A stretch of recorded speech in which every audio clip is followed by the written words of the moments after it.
आपल्याला सगळ्यांनाच माहिती आहे की 4 मार्चला सर्वोच्च न्यायालयाने एक निर्णय दिला आणि महाराष्ट्र राज्यामध्ये ओबीसीला जे आरक्षण राजकीय मिळालं होतं, स्थानिक स्वराज्य संस्थांमध्ये ते आरक्षण रद्द केलं. ते रद्द झाल्यानंतर केंद्र सरकार राज्य सरकारने त्या आदेशाच्या विरुद्ध एक रिव्हिजन पिटिशन दाखल केली होती. ती पिटिशन देखील सर्वोच्च न्यायालयाने रद्दबातल केली आहे. त्यामुळे आत्ताच्या परिस्थितीमध्ये महाराष्ट्रामध्ये कुठलंही राजकीय आरक्षण ओबीसी करता शिल्लक राहिलेलं नाही. या संदर्भात कशा प्रकारे या सरकारने हे आरक्षण घालवलं हे मला खरं म्हणजे या निमित्ताने आपल्यासमोर ठेवायचं आहे. सर्वात पहिल्यांदा ही जी काही पिटिशन होती सर्वोच्च न्यायालयासमोर, ती ओबीसी आरक्षणामध्ये ज्या जिल्ह्यांमध्ये 50% वर आरक्षण चाललं आहे ते 50% आत आलं पाहिजे अशा प्रकारची ती पिटिशन होती. आणि त्याच्यामध्ये त्यांनी जो एक 2010ला कृष्णमूर्तीच्या केसमध्ये जे जजमेंट आलं होतं सरन्यायाधीशांच्या बेंचने दिलेलं, त्याचा आधार घेत सांगितलं होतं की हे 50% आत आलं पाहिजे.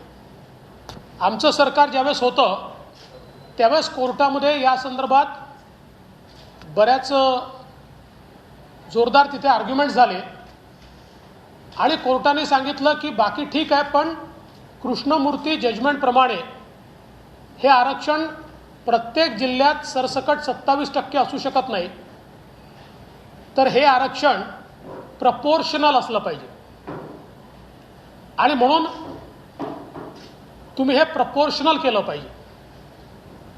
त्यानुसार आमच्या लक्षात आलं की हे जर आरक्षण 50%च्या वरचं उडालं तर साधारणपणे जिल्हा परिषद पंचायत समितीच्या 130 जागा बाधित होतात.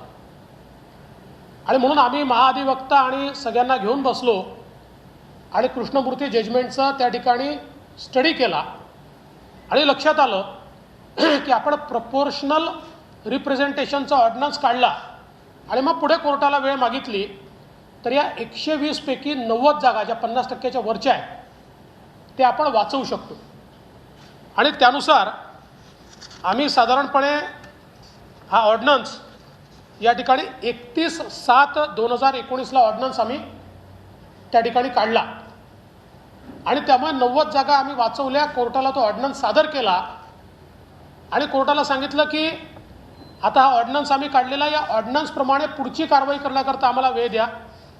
कोर्टाने त्यावेळेस निवडणुका 4 जिल्हा परिषदाच्या येणार होत्या, त्यांनी सांगितलं की आम्ही स्थगित करतो आहे 2 महिन्याकरता आणि पुढची कारवाई तुम्ही करा. आणि त्यामुळे ते आरक्षण त्यावेळी वाचलं. त्यानंतर हे नवीन सरकार आलं. आपल्याला कल्पना आहे की हे नवीन सरकार 28/11/2019ला आलं.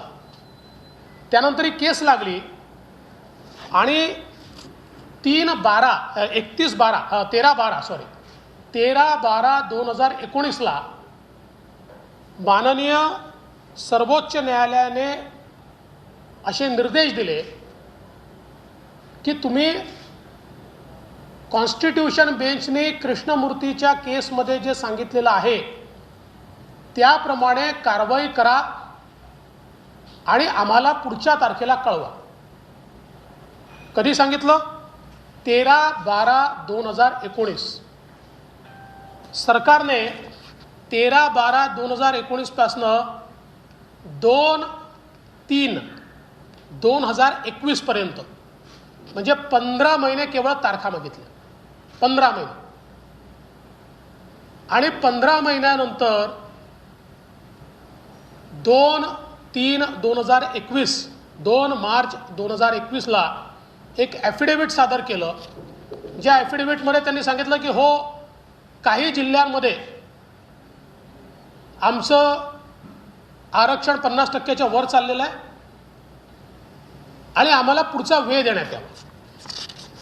आणि ज्यावेळेस अशा प्रकारचा वेळ मागितला, दुर्दैवाने आम्ही जो ऑर्डिनन्स काढला होता तो ऑर्डिनन्स हा त्याच्या पुढच्या म्हणजे नवीन सरकार आल्यानंतर पहिल्या अधिवेशनामध्ये तो कायद्यामध्ये परिवर्तित करायला पाहिजे होता।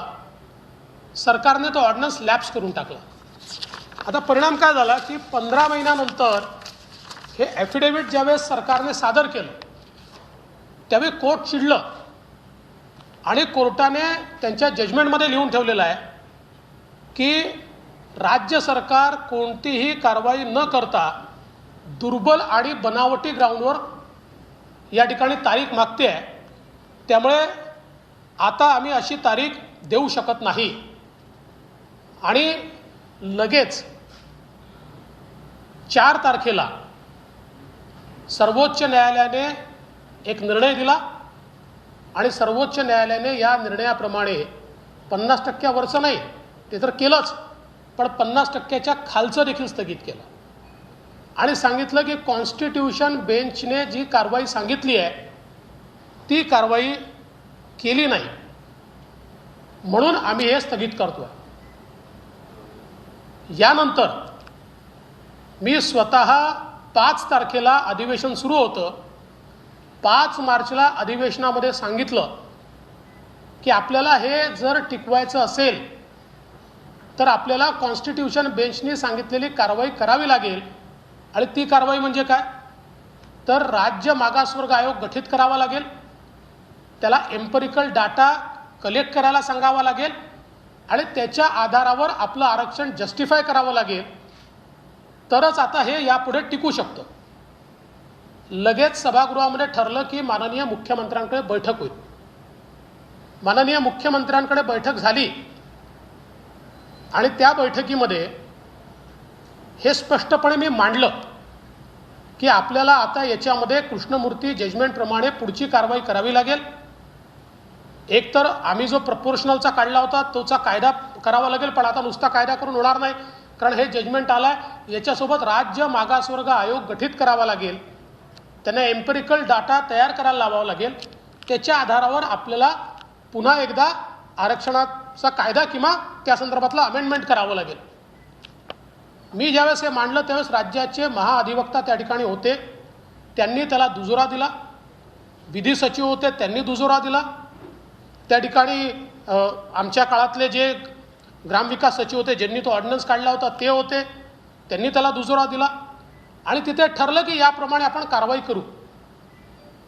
परंतु त्यानंतर जे निवेदन सरकारने केलं ते वेगळ्याच प्रकारचं केलं, त्यात कुठेही राज्य मागासवर्ग आयोग गठीत करणार वगैरे किंवा कधीपर्यंत करणार हे काहीच सरकारने सांगितलं नाही।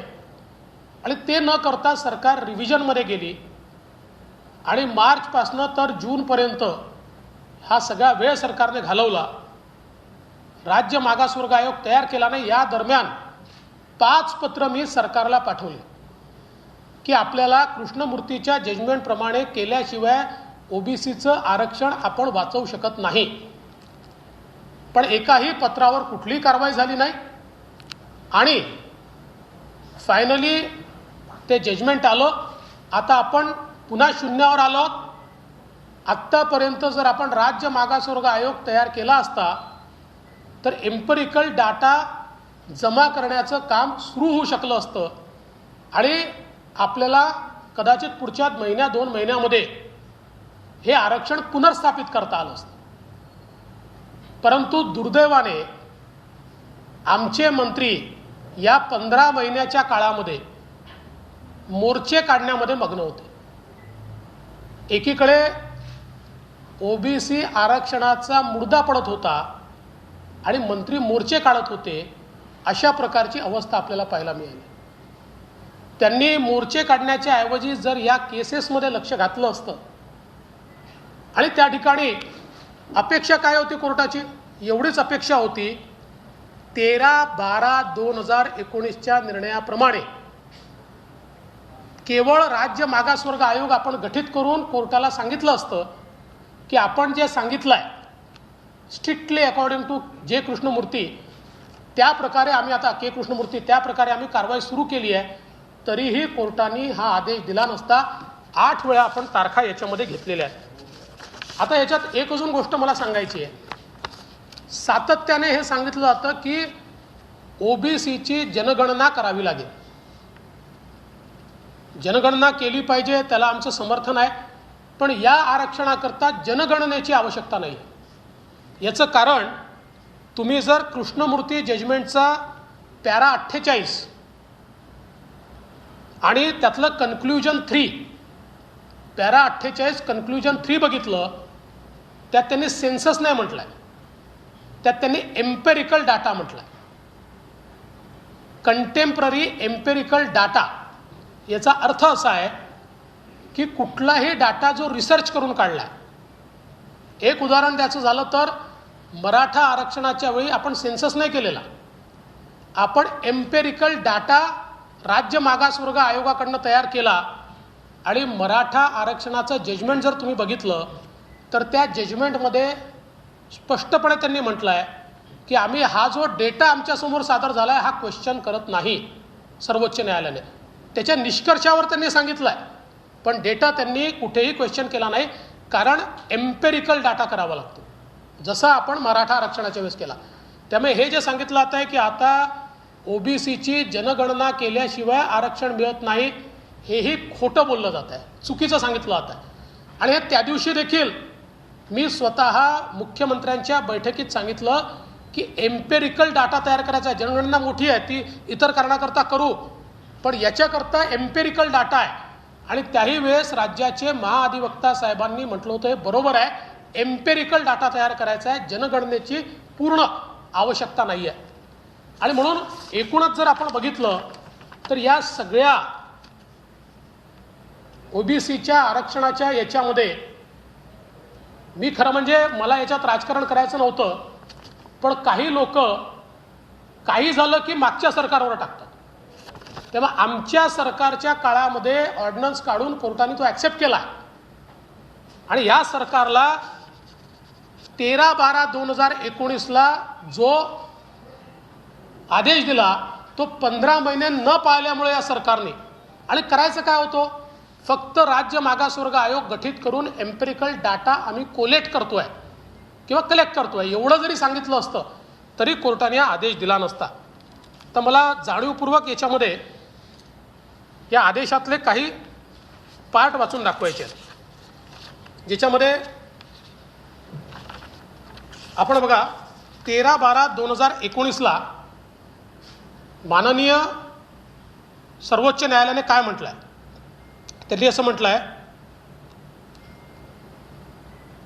If no justification can be offered the state government shall take corrective measures to ensure that the dictum of the Constitution bench of Supreme Court is complied with in its letter and spirit before next date of hearing and report compliance in that regard. म्हणजे काय म्हटलं तर कृष्णमूर्तीच्या जजमेंटमध्ये जी process सांगितली आहे ती पूर्ण करून आम्हाला पुढच्या डेटला सांगा. म्हणजे ते काय कोर्टाला समजत नाही का की लगेच ही काही होऊ शकत नाही. त्याचा अर्थच एवढा आहे की कृष्णमूर्तींच्या जजमेंटमध्ये जो मी पॅरेग्राफ सांगितला 48 त्याच्या कन्क्ल्युजन 3 मध्ये सांगितल्याप्रमाणे एम्पेरिकल डाटा तयार करण्याकरता राज्य मागासवर्ग आयोगाचं गठन करणं एवढंच अपेक्षित या ठिकाणी आहे. पण हे आपण 15 महिने केलं नाही. आणि आपण जो काही 4-2 मी 2 म्हणालो ते 4-2ला ॲफिडेव्हिट सादर केला आहे आणि निर्णय 4-3चा आहे.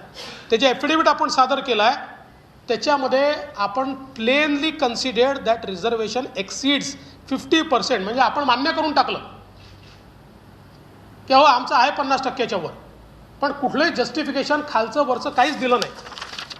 आणि त्यानंतर 15 महिन्यानंतर सुप्रीम कोर्टाला यांनी ज्यावेळेस तारीख मागितली त्या सुप्रीम कोर्ट काय म्हणत आहे, we therefore fail to understand as to why the state government wants further hearing of the matter on such flimsy and specious ground to observe sobriety, we say no more.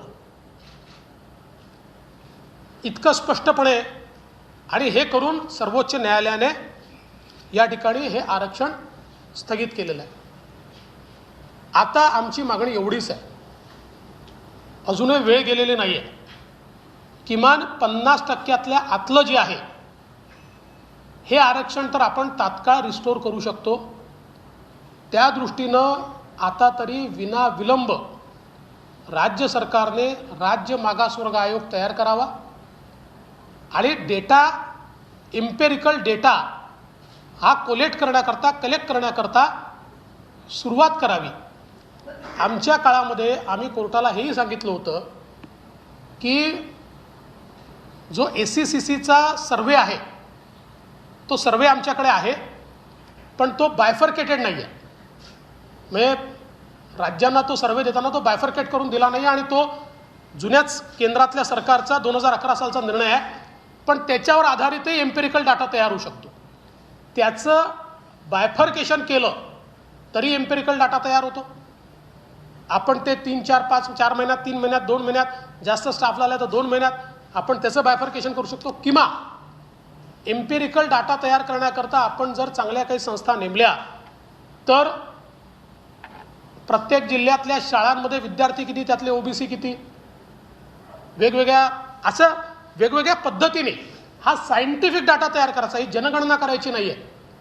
त्यामुळे हे जर राज्य सरकारने केलं तर मला असं वाटतं आत्ता फॉर्च्युनेटली सगळ्या निवडणुका पुढे गेल्या. नजीकच्या भविष्यामध्ये कोरोनामुळे निवडणुका होतील असं वाटत नाही आहे.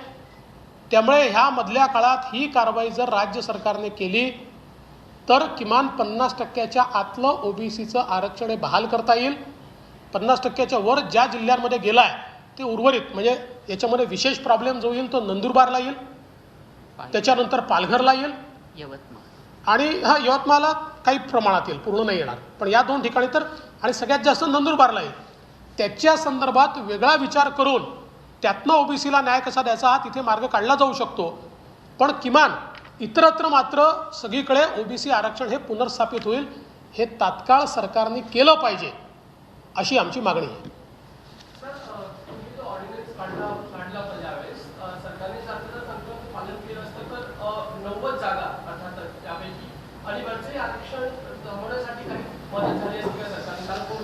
हे वरच्याच आरक्षणाकरता होतं.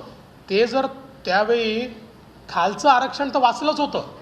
वरच्या आरक्षणाचे जे 130 जागा चालल्या होत्या त्यातल्या 90 जागा वाचल्या असत्या.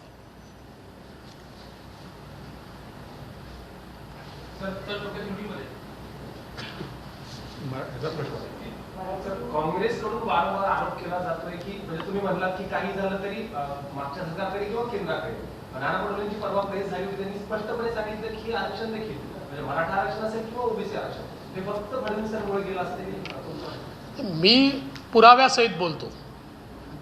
मी सर्वोच्च न्यायालयाचे जजमेंट्स आपल्याला वाचून दाखवले तारखेवार, आणि त्यात हे स्पष्टपणे दिसत आहे की आम्ही वाचवलं, यांच्या काळात गेलं. अरे तुमचं सरकार येऊन 15 महिने झाले, आता 18 महिने झाले ना, 15 16 महिन्यानंतर, आणि तुमच्या हा आदेश आमच्या सरकारला दिला नव्हता.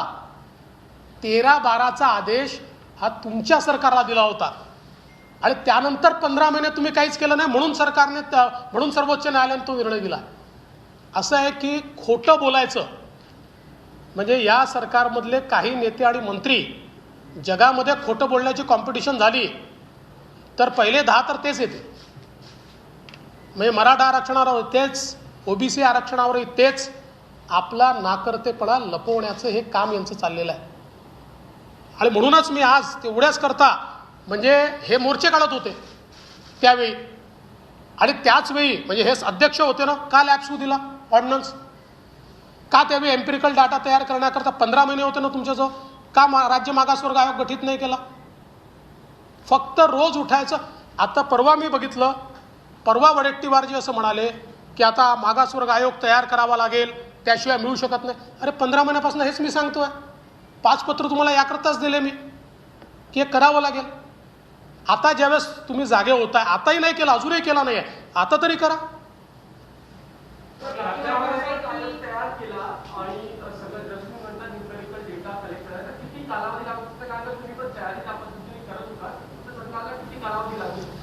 बघा, माझं मत असं आहे की एम्पिरिकल डाटा तयार करण्याकरता आपण जास्त एजन्सीज लावल्या तर जास्त लवकर डेटा तयार होतो.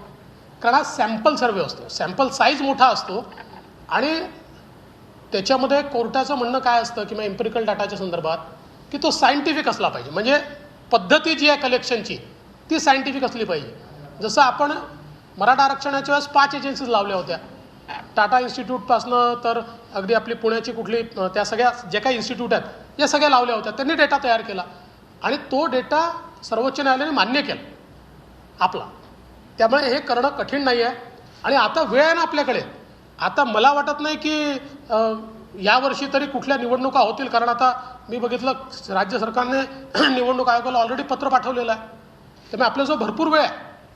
पुढच्या कुठल्याही निवडणुकीच्या आधी आपण हे केलं तर किमान 50% आतलं रिझर्वेशन तरी आपण वाचवू शकतो.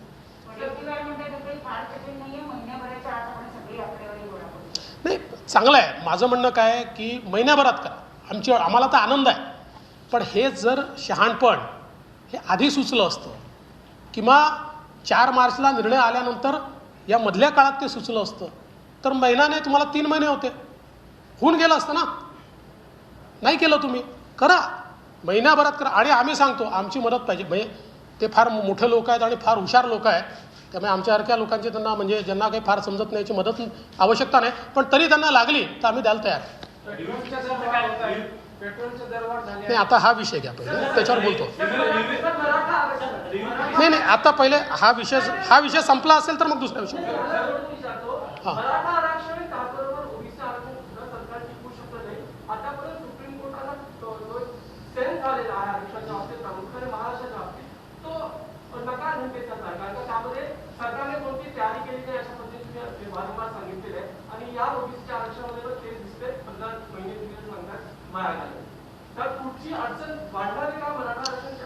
नाही, माझं मत असं आहे की कायदा समजून घेतला पाहिजे. आमच्या काळामध्ये आम्ही कायदा समजून घेऊन त्याप्रमाणे कारवाई करायचो.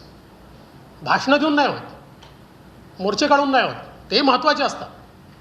लोकशाहीमध्ये मोर्चांचं आपलं महत्त्व आहे, पण त्याच वेळी जर कायदा समजून त्याच्यावर कारवाई केली नाही तर अशी वेळ येते.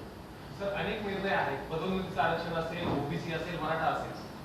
मुख्यमंत्री तुमचे मित्र आहेत. अनेक गोष्टी झाल्यानंतर त्यांना धक्का बसतोय का? कारण बऱ्याचदा असं वाटतं की मुख्यमंत्र्यांना याबद्दल काही माहिती कळून दिली जात नाही.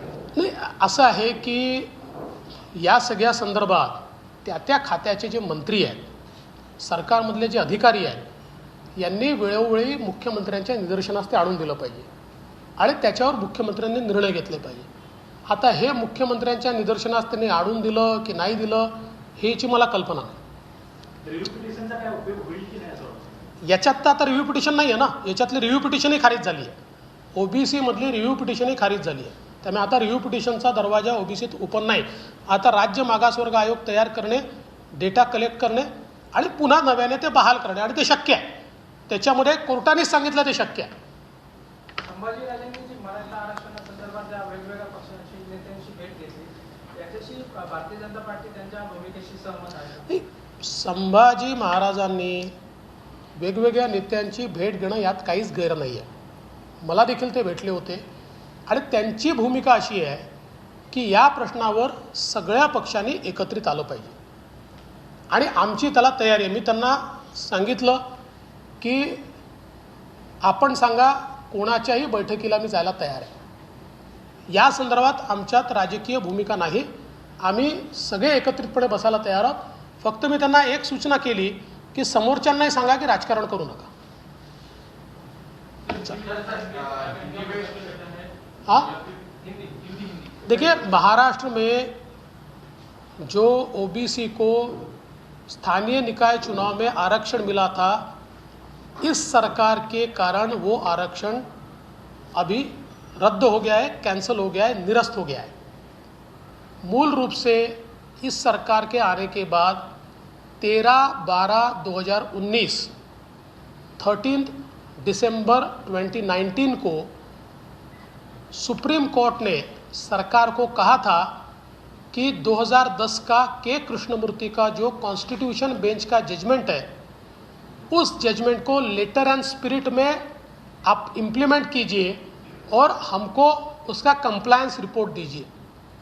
15 महीनों तक राज्य की सरकार ने उसके ऊपर कोई कार्रवाई नहीं की और फिर मात्र एक रिपोर्ट राज्य की सरकार ने दाखिल किया जिसमें उन्होंने कहा, एक एफिडेविट, कि हाँ हम मानते हैं कि कुछ जिलों में 50% से ज़्यादा ये आरक्षण चला गया है। और उसके चलते सुप्रीम कोर्ट ने उसको निरस्त किया और कहा के कृष्णमूर्ति के जजमेंट के अनुसार कार्रवाई करने को कहा था, आपने नहीं किए। उसके बाद मैं बारंबार सरकार को ये कह रहा था कि हमको बैकवर्ड क्लास कमीशन तैयार करना चाहिए, एम्पेरिकल डाटा तैयार करना चाहिए और इसको जस्टिफाई करना चाहिए, तो सुप्रीम कोर्ट के मैंडेट में हम बैठेंगे। सरकार ने नहीं किया, सरकार रिव्यू पिटीशन में गई, रिव्यू पिटीशन भी सरकार की खारिज हो गई है। और अब हमारी मांग यह है, इस सरकार के कारण ओबीसी का आरक्षण गया है, अभी सरकार ने तुरंत मागास वर्ग आयोग गठित करना चाहिए और तुरंत इस सरकार ने इसकी कार्रवाई पूरी करके हमारे ओबीसी को आरक्षण बहाल करना चाहिए।